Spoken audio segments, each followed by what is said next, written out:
Willpower, Chapter 7 Will Training. It is not enough that you should develop strong willpower, important though such development may be. It is not enough that the driver should secure the services of a strong pair of horses to pull his chariot. He must also be able to guide and control, direct, and master them. So, though you may be possessed of the strongest will, you will be unable to direct efficiently its energies and powers unless by careful scientific training and discipline you have mastered its mechanism.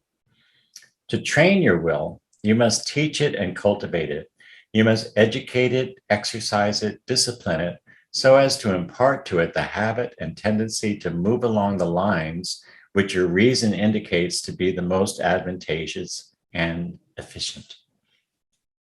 All scientific training of the will begins with instruction concerning the formulation of advantageous habits, the building of clean and clear paths over which the will may travel in action toward achievement. By establishing the proper habits of will action, you will render your will far more efficient and at the same time will accomplish the maximum of desirable results with the minimum of expenditure of energy. Here, we meet with another of those interesting paradoxes, which, as we have said, abound in the realm of psychology. The paradox is A, while the will moves most easily and with the least friction over the paths of habit, yet B, habit itself is originally formed by the exercise of the will. The will lends itself most readily to habit and prefers to travel over the lines of least resistance in habit motivity.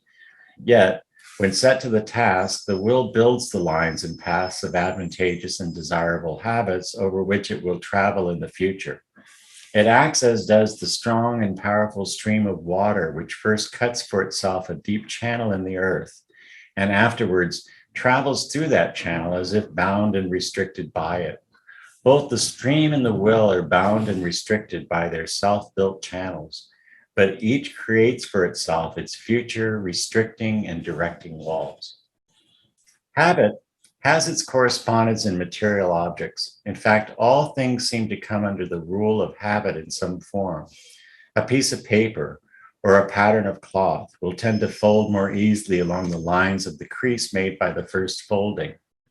The more often the fold is made, the easier becomes each subsequent folding along the same lines. Water finds it easier to travel over the path traversed by the preceding streams of water. The raindrop on the window pane follows the same law. Any voluntary action performed several times in the same general way tends to develop into a motion habit. And indeed, after a time, the motion becomes almost instinctive and is performed by the subconscious mentality to which it has been passed on for attention and direction.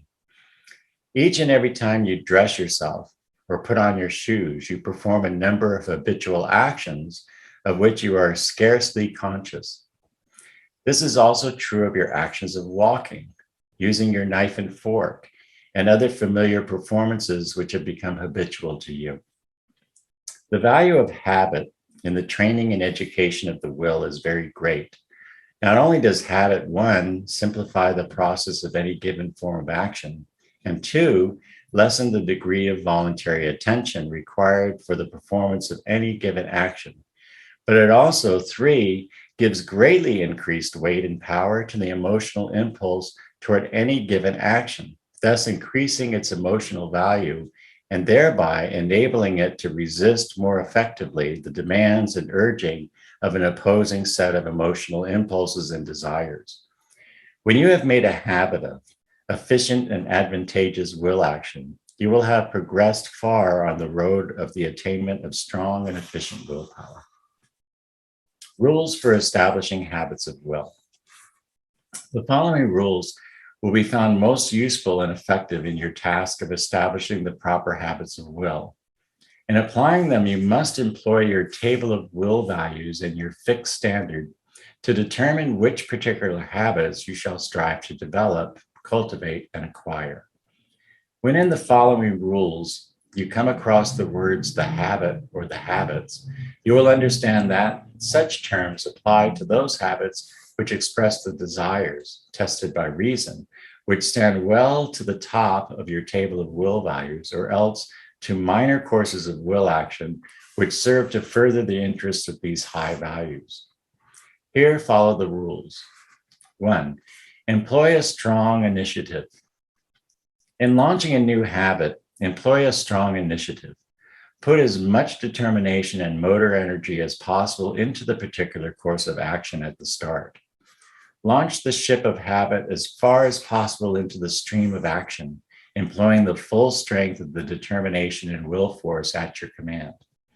This will impart to the new habit sufficient momentum to carry it well past the first dangerous places and to give you a good running start.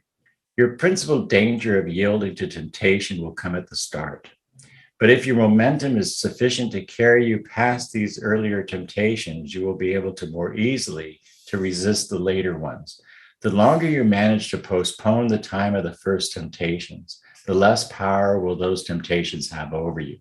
Therefore, always remember, try to get a good running start. 2, exercise care at the beginning. The beginning of the formation of the new habit is the most critical time of the entire task. This because the power of the opposing habit has not as yet begun to fade by reason of the manifestation of the opposite, i.e., the new habit. The rule is never allow even a single exception or failure to occur until the new habit has become well established. Until the new habit has become well rooted, you must brave it with all your power against the stormy winds of temptation and opposition. It has well been said that failure or yielding to temptation at this early stage is like letting fall the ball of string, which you have been carefully winding. The single slip undoes more than many turns of the hand will be able to rewind. The psychology of the case is this: the two opposing impulses must be handled so that the advantageous one may have an uninterrupted series of successes, and the disadvantageous one a continuous series of failures. The result of this preliminary series of conflicts plays a very important part in the determination of the future relation of the two opposing forces. Here is found to apply the rule of to him who hath shall be given, and to him who hath not shall be taken away even that which he hath. The habit of victory, once acquired by the advantageous impulse, it will thereafter possess an immense psychological advantage over its repeatedly defeated opponent. The man who determines to establish a certain advantageous habit will surely fail if he follows Rip Van Winkle's plan of saying that this one doesn't count whenever temptation to violate the rule presents itself. The taking of just one cigar when you have decided to stop smoking, or the taking of just one little extra snooze when you have decided to establish the habit of rising at a certain hour, may prove to be the undoing of the entire purposeful determination. On the other hand, each time one of these early just one more indulgences is resisted and defeated, the purposeful determination becomes stronger, often to a degree out of all proportion to the apparent present actual value of the accomplishment.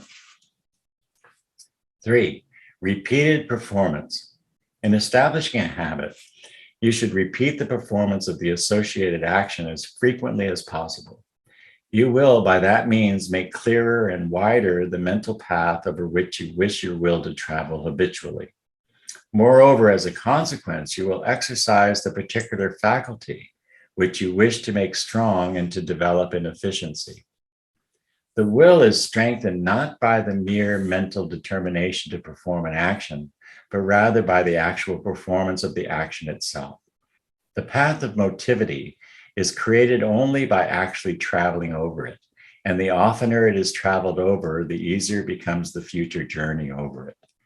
The actual motor effect of will action gives the set to the brain cells and areas involved in any particular course of action. The actual effort forces you to dig your heels in the ground and to exert your energy. As it has well been said, he who has no solid ground to press against will never get beyond the stage of gesture making. Therefore, seek every possible opportunity for such action until the habit becomes firmly established.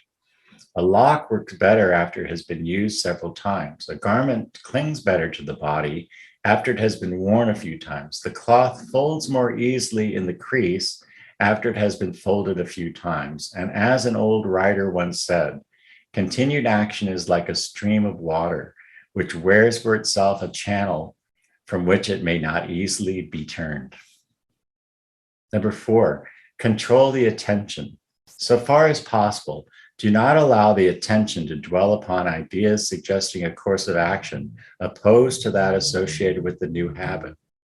Keep the attention fixed, so far as is possible, upon the ideas associated with the new habit. Thus, you will feed the one set of motor ideas and starve the opposite set. If you are trying to break yourself of the habit of smoking, you are very foolish if you allow your mind to dwell upon the pleasures of the pipe, cigar, or cigarette.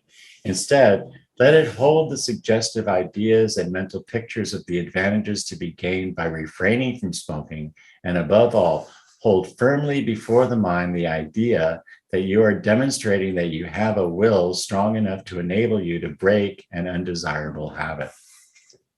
You will do well, particularly at first, to follow the example of the companions of Ulysses, who stopped their ears with wax that they might not hear the seductive voices of the sirens. The voyagers who neglected this precaution were lured to their destruction because they allowed the tempting sounds to enter their ears. This is not cowardice, but the part of courage when rightly understood. He jests at scars who never felt a wound. As well has been said, it takes more courage to turn away from some ideas than to face them. And the coward is sometimes he who remains on the scene. One of the most effective methods of inhibiting or neutralizing the power of a disturbing or threatening desire or impulse is that of deliberately changing the direction of the attention. It is an axiom of psychology that while attention follows interest, nevertheless, attention may be directed by a determined act of will, so as to arouse interest not previously present. This interest, so awakened, rises to desire, and desire gives motive power and direction to will. In this axiom, we have the key to the problem which we are now considering. It is a well-established fact of psychology that in the processes of the deliberative will and of the determinative will, that particular alternative which in some way attracts and holds the attention will have greater weight and power than would otherwise be the case. The interesting alternative is given the more favorable position, while the uninteresting one is pushed to the side, sometimes unjustly. This process is akin to that which we experience in ourselves when we give the preference to a political candidate whom we know and like, rather than to one unfamiliar to us and who does not arouse our interested attention. In view of this fact, you may see how important it is that you should direct and hold your attention so far as is possible upon the course of action which your reason and your table of will values inform you to be the best and more advantageous one, and to shut out of your attention and interest, so far as is possible, the opposing alternative. By doing this, you give to the advantageous idea the added strength of attention and interest, and you place the objectionable idea in the far less favorable position. Many a man has prevented himself from acting foolishly and wrongfully by determinedly turning his attention to the probable consequences of the proposed harmful action. It has been well called a master stroke of the inhibitory paddle to bring into the field of consciousness an idea of the benefits of a contrary action or the mental picture of the evil effects of the proposed action. The drunkard thinking of the sick child at home is strengthened in his effort to inhibit the urge of appetite.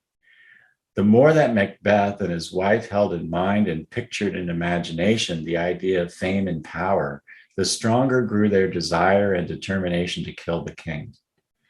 Their attention developed increased interest and desire, and thus heightened the power of the original motive. The will is able to determine which of the motives influencing it shall become the stronger. It accomplishes this by deciding which of the two alternative sets of ideas shall occupy the field of attention during the desire conflict. Emotion and desire develop under the stimulus of attention.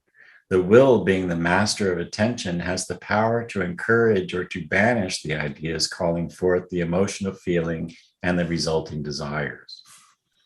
If one set of ideas is kept well in the field of attention, a strong emotional interest and desire may gather around it.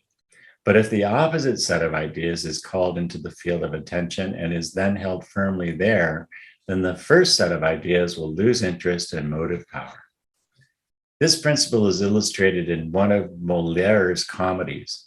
Jep, a dissolute character, is sent by his wife, a washerwoman, to the village shop to buy a piece of soap and is entrusted with a small coin for that purpose. But Jep wants a drink. He knows that his wife will beat him if he wastes the money, but he also knows that he has a strong craving for the glass of wine. A desire conflict ensues. Jep says to himself, "My stomach says wine, my back says soap." He is torn by the internal struggle. Finally, as he walks along, he sees the tavern ahead of him. This decides the conflict, the object in the field of attention proving stronger than that which is outside that field. He says, "Is not a man's stomach more to him than his back? Yes, say I," and into the tavern he walks. Had he but looked around the corner and there seen his wife wearing a look of determination on her face and carrying a big stick in her hand as she marched after him, he would have decided in favor of his back rather than his stomach. The two sets of desires and impulses were nicely balanced in the case of Jep, but the added element of aroused attention and interest brought the victory for the wine and the defeat of the soap. The following rules will be found useful in connection with the direction of attention in will training, particularly in the matter of inhibiting and restraining the unwelcome and disturbing desires and impulses which pull in the direction opposed to that of the high values and the fixed standard. 1. Feed the positives. Feed the will with suggestive ideas and mental pictures favorably representing the desires and actions which constitute the top values of your table of will values and which are in accord with your fixed standard. 2. Starve the negatives. Starve the disadvantageous desires and impulses and the resulting actions by resolutely refusing to allow your attention to be directed towards suggestive ideas and mental pictures favorably representing the desires and actions constituting the low values or bottom values of your table of will values and which are in opposition to your fixed standard. 3. The law of opposites.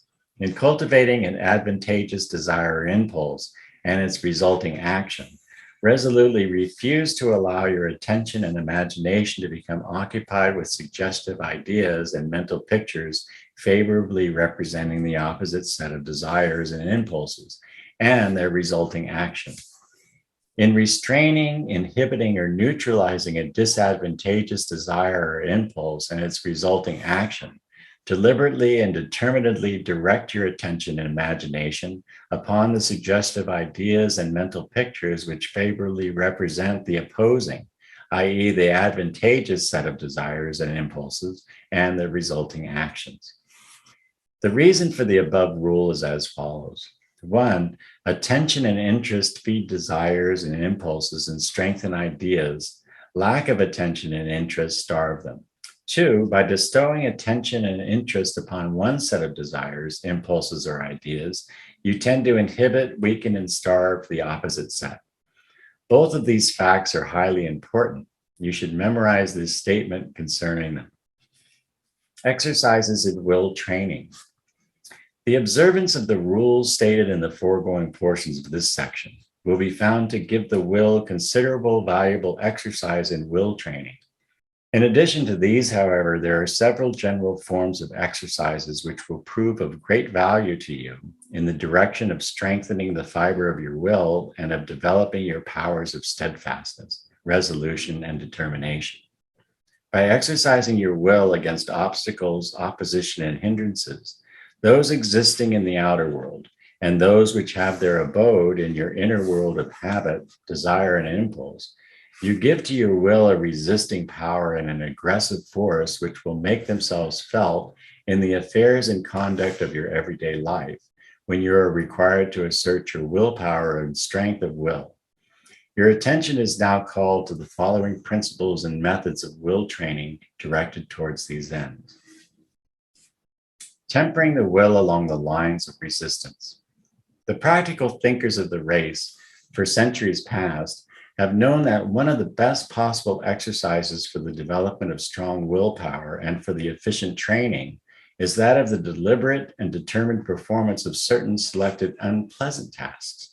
This performance being undertaken and carried out not necessarily by reason of any actual immediate value to oneself or others of the performance itself, but rather solely and simply because of the valuable exercise of the will thus obtained and the equally valuable training of the will accomplished by these means.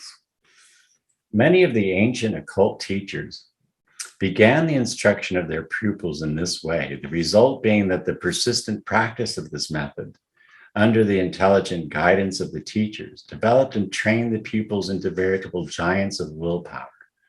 The world-renowned Jesuit order has for hundreds of years employed similar methods for the purpose of strengthening the wills of their chosen students and neophytes. As a result, the Jesuits are renowned for the powers of determination, persistency, and endurance manifested by their members. Many of the best modern psychologists have revived this old teaching and its methods, and references to the principle may be found in many of the textbooks of the modern masters of this branch of science. For instance, the following statement of William James, one of the best practical philosophers and psychologists of modern times: keep the faculty alive by a little gratuitous exercise every day. This is, be systematically ascetic or heroic in little unnecessary points.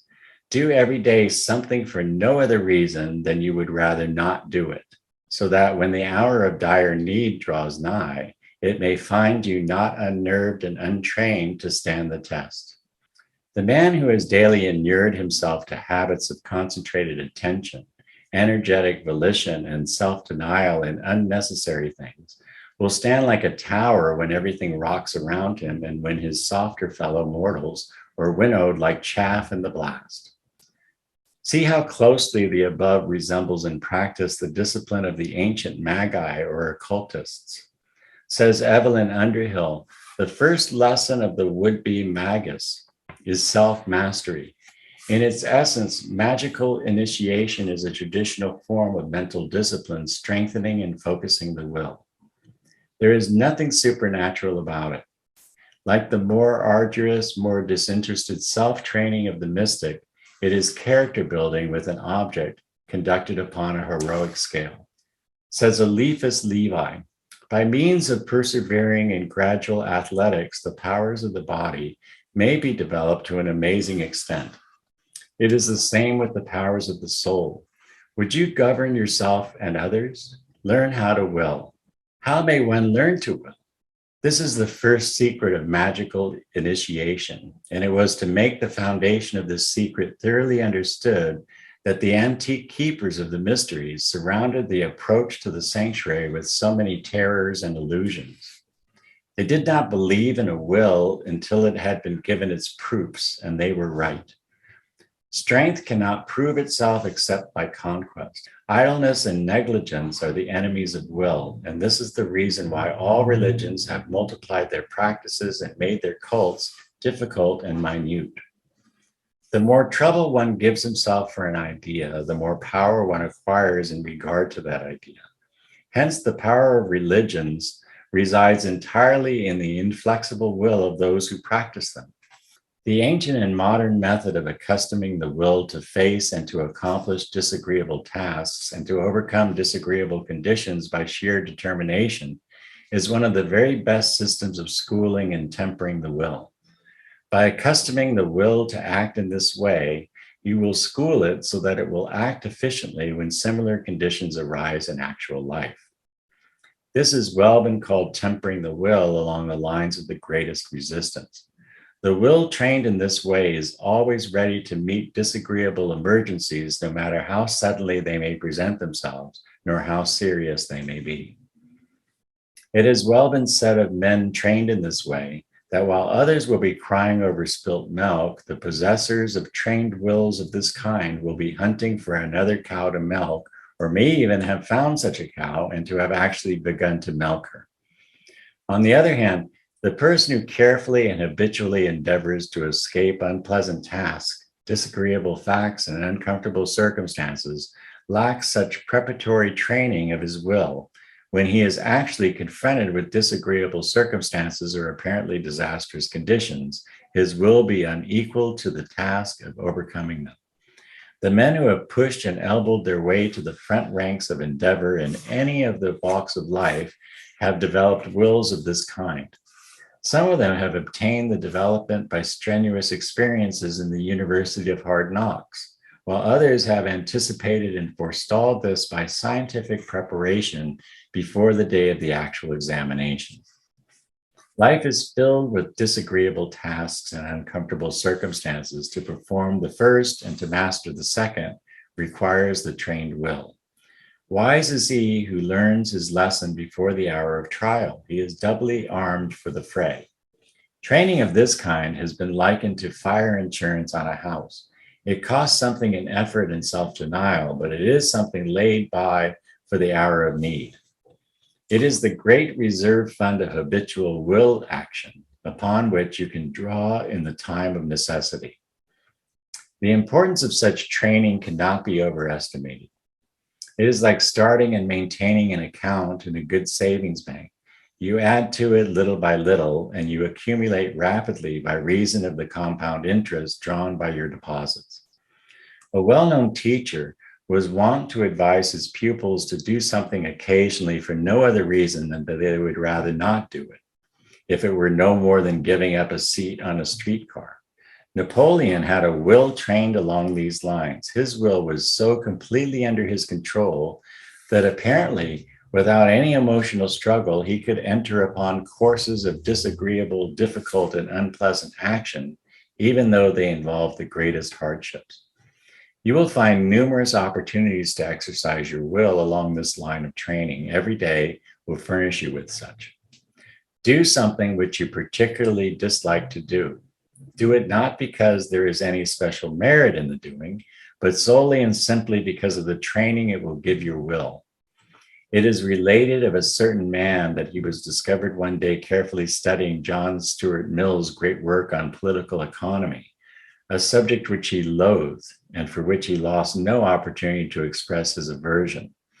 When asked why he was doing this, he replied, "I am training my will. I am doing this because I dislike it intensely." The great men of history have trained their will along this line of the greatest resistance, while the average men have been content to exercise their will only along the lines of the least resistance. The former have so trained themselves that when they are required to perform some disagreeable action, they do so with as much ease and force as if the action were most agreeable to them. The latter find it almost impossible to perform disagreeable actions except by whipping and spurring themselves to the task. And even then, they perform the action only half-heartedly and with but little force or effectiveness. You are positively advised to master this feature of your will training. The day will come when you will thank us from the bottom of your heart for this advice, provided that you have followed it. Tempering the will by self-denial. Akin to the preceding exercise is that which consists of the occasional practice of self-denial, i.e., the deliberate denial to yourself of your favorite pleasure. This denial is not to be made because of any direct merit in the sacrifice or in the act, but merely because of the exercise of the will which is required for the denial and because of the additional strength acquired by its performance. Many of the penances and other acts of self-denial imposed by the governing authorities of the great religions of the world tend to develop willpower in the individual practicing them. This fact is acknowledged by the best authorities, but it is not generally realized by the masses of people practicing the acts in question. The great religious teachers know that the person who has trained his will along the lines of occasional self-denial will find it easier to resist real temptation when it comes to him. Psychology recognizes a practical value in self-denial and penance, aside from their purely religious elements. The general principles which govern the exercises designed to temper the will by the performance of disagreeable and unpleasant tasks, which we have just considered, apply also to the present case of tempering the will by self-denial. The performance of disagreeable tasks and the act of refraining from agreeable expressions and manifestations are alike displeasing to the untrained will. Therefore, the same principle is involved in both, and the will is thereby trained along the same general lines, though the approach is made from opposite directions. In the method of training the will by the practice of self-denial, you must deliberately select some most pleasant action or course of action, something which you wish very much to perform, and then resolutely refuse to perform the same within a certain time limit. The denial may involve the refusal to smoke your customary after-dinner cigarette, to drink your favorite cup of coffee, to read the conclusion of an interesting book, or of the new installment of a serial story, to eat some particularly desired and favored dish, to attend some play which you have been very anxious to witness. In fact, the refusal to do any particular thing which you earnestly long to do. The time limit must be definitely fixed and must be strictly observed. There is a positive psychological value to the definite time limit. You must be absolutely honest in your selection of the object of your self-denial. It must involve a real test and must require a real effort of the will to accomplish. You must give up something of real emotional value to yourself, of course, only for the time of the exercise or within the time limits deliberately set by yourself at the start. The time limit must be sufficiently extended to afford a real test of the will. The self-denial must hurt. It must be sufficient to make you smart. You must be a severe taskmaster to yourself in these trials, tests, and exercises. There must be no trifling or fooling in the matter. You must set yourself a real man's job, and you must be the real man to accomplish it. Note, in each of the two classes of exercises just considered, you will act wisely not to select tasks of such a nature or character that their successful performance will bring you that comfortable feeling of religious or ethical merit, or of duty well performed, nor anything which you are in duty bound to do or not to do, in accordance with your accepted codes of religious, ethical, or moral duty or obligation. This caution is necessary because otherwise you would have the positive value of duty or religious or moral obligation to add weight to your resolute determination and its manifestation. In these exercises, you should endeavor to select tasks in which the only motive is the will, to pit the will against the push or pull of feelings, impulses, and desires. And you should deny to yourself the aid of the added weight of duty or obligations such as have been mentioned. The only reason for the performance of these exercises is that of arousing the will, willing for the sake of willing, willing merely to prove that it is will. Reversing habits. A third method involving the same general principles is that either one, of doing something which it is your regular habit and custom not to do, or two, of not doing something which it is your regular habit and custom to do. In either of these phases of this exercise, you should select as the task to be performed some action for which you have no special like or dislike apart from the habit, something neither especially agreeable nor yet especially disagreeable, but which you usually do or do not do solely by reason of an established habit. Some little regular habit of dressing, of proceeding to your business by a certain route, of lunching at a certain place or in a certain part of the room or something of that kind. Such are the tasks to be selected. This may seem like silly trifling when you first think of it, but wait until you actually try it. You have a surprise awaiting you. Set a time limit here, as in the other cases. As a few examples, we might suggest the following. After ascertaining which particular shoe or stocking you put on first in dressing, deliberately reverse the order for the period of 1 week, or follow the same procedure in the matter of placing your right or your left arm, as the case may be, First in your coat when you put it on. Change the order of the arm placing for the period of 1 week. Or again, change the choice of your morning or afternoon newspaper for one day occasionally.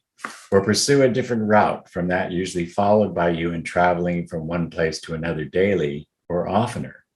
This is effective only when you have already established the habit of making the daily trip along a certain regular route. If you will exercise your ingenuity, you will discover many little tasks of this kind to be performed. And in so doing, you will not only train your will along particularly trying lines, but will also learn a valuable lesson concerning the power of habit in the little courses of action in everyday life. Performing uninteresting tasks.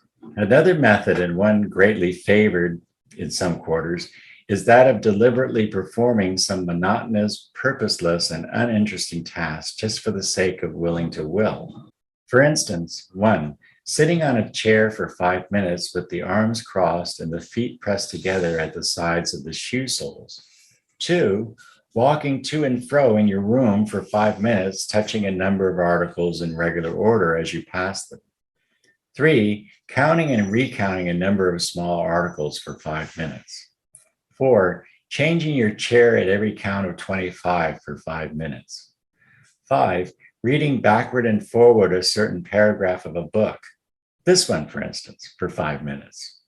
6, replacing in a box very slowly and deliberately 100 matches, buttons, or small pieces of paper. 7, putting on and taking off a pair of gloves slowly and deliberately for 5 minutes. The above examples will give you a general idea of the character of this class of exercise, but actual practice of them will be required to show you the amount of persistent resolution and determination required to perform them properly. Tempering the will by asserting it. Another valuable form of will training, but one which must be employed judiciously, is that in which the will is tempered by actual assertion of its power. By assertion, we do not mean to affirm, to aver, to state positively, which is one usage of the term. Instead, we mean that usage which indicates to maintain or defend by words or measures, to vindicate. In tempting the will by assertion, you proceed to assert your will in little things so as to have your own way about such things, irrespective of the actual benefit to be gained direct and immediate. The sole object is to habituate the will to having its way, and thereby to give it confidence in itself and to build up in it the habit of success. You will find that you have been in the habit of giving way to others in the little things concerning action and the doing of things solely because it has been too much trouble to make an effort of will in the opposite direction. In such cases, when the other person happens to be possessed of a more persistent will to do the little things in his own way, you have found it easier to let him proceed in that way. This notwithstanding that you assert your will readily enough in the greater issues of life. There is a possible danger in allowing the will to acquire too readily the habit of deferring to the will of others by reason of this repeated and customary lack of assertion in the little things. A little vigorous exercise along these lines once in a while will act like a tonic to the will and will keep it in good condition. In exercise of this kind, you should employ your will to assert itself not because of any particular or direct benefit to be derived by securing the thing or action insisted upon, but solely as an exercise of the will itself and in the direction of establishing the habit of victory for it.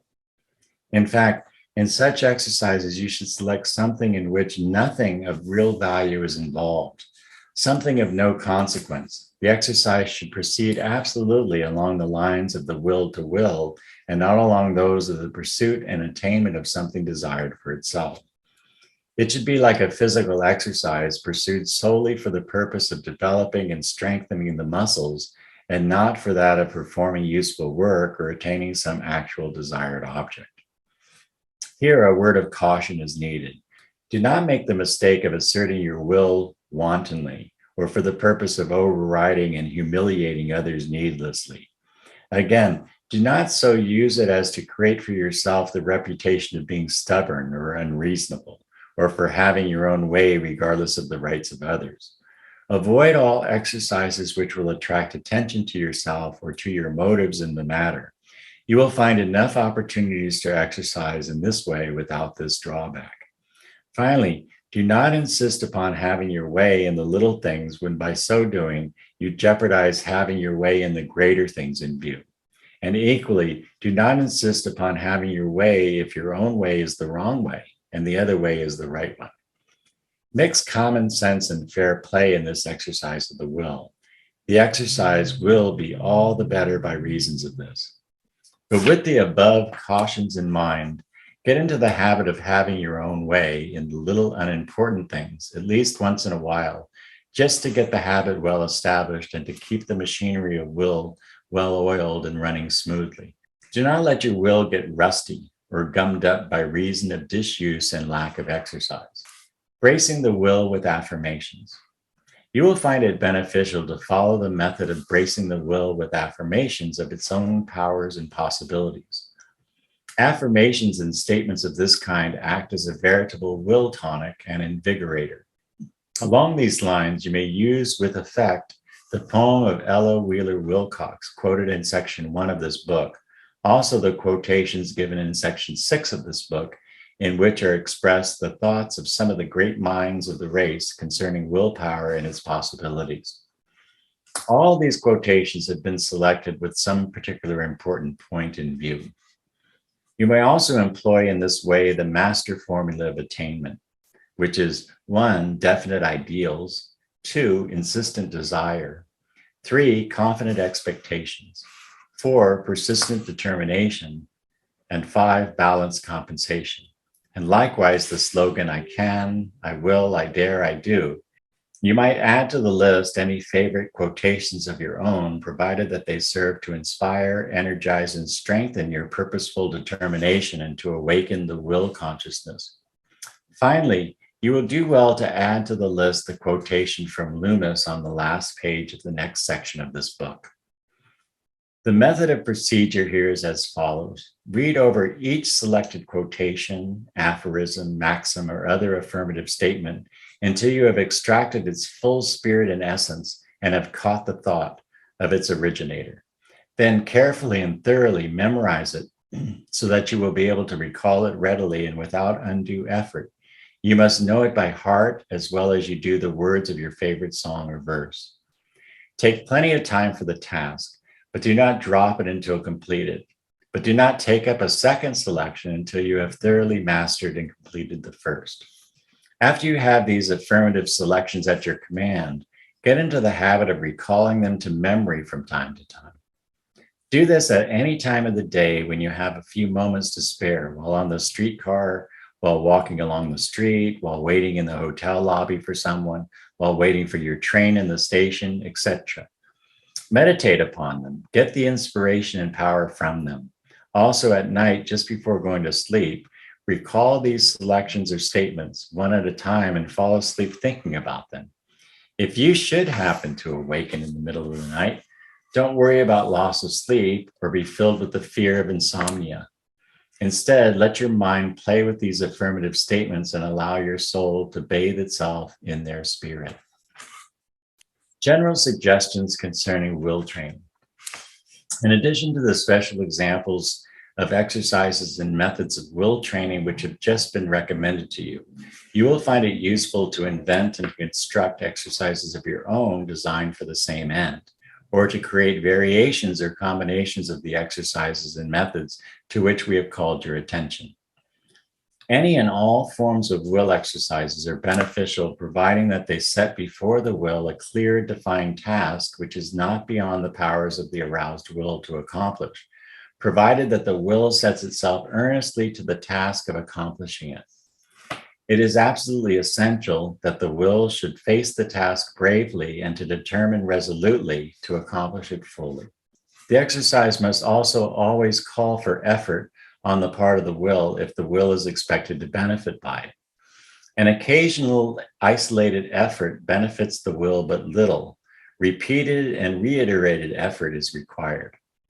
Particularly beneficial are regularly repeated efforts conducted along the lines of definite method and calling forth the release of willpower in an almost habitual manner.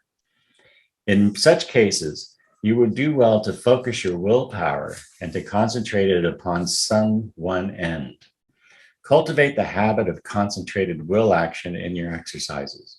Form a strong, definite, purposeful determination, and then pour into its manifestation the whole power of your will. For the time being, let that one purposeful determination be your dominant motive, and its manifestation your chief aim in life. The successful performance of these exercises will create in you the habit of accomplishing your definite object, the custom of getting the thing done, the fashion of carrying out your determined plan. Your will in this way will acquire a new confidence in itself.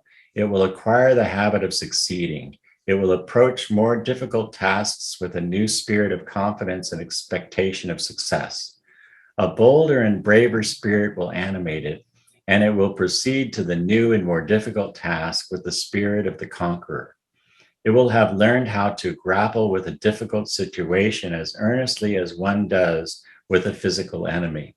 It will proceed to the combat with that tenacity of determination, with that fierceness of resolve, with that passion for success, which a writer has well said may almost be called vindictive in its aggressive and persistent quality.